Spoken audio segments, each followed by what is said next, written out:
it's time again for your Tuesday tune-up. I'm Michele Rogers, your muscle mechanic, and today I want to talk about squat form.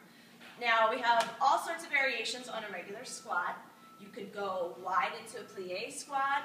With a barbell, we could do back squats, front squats, close stance squats. There's a million ways to do them the right way, so that's what I want to talk about, is doing it the right way. I see a lot of people losing control over their spine.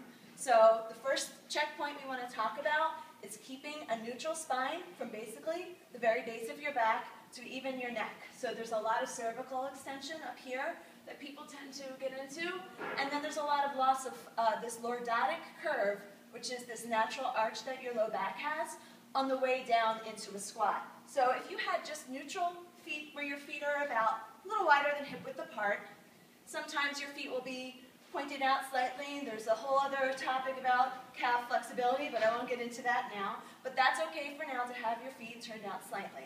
What we want to think about is dipping down into your squat through your hips first. So if you let your knees lead, what will end up happening is that your weight goes forward into your toes.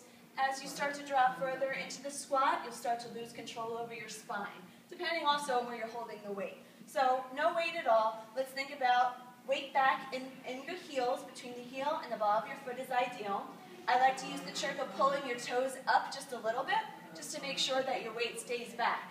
You don't have to always do that in the future, but it's a good little starter tip. So your weight goes back into your hips first, and if you watch my low back, my hip flexibility will determine how low I can go to still maintain this low back lordotic neutral curve.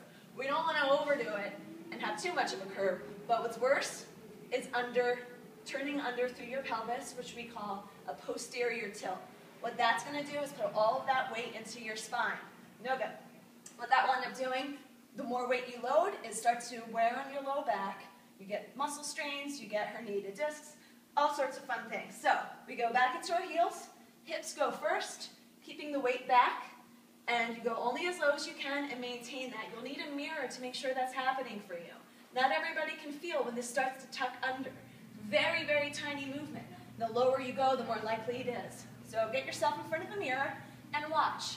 Can you see all of your toes? So that's the third point. Making sure that your knees aren't collapsing in. That's a really common thing. Even if your feet are close, this can happen.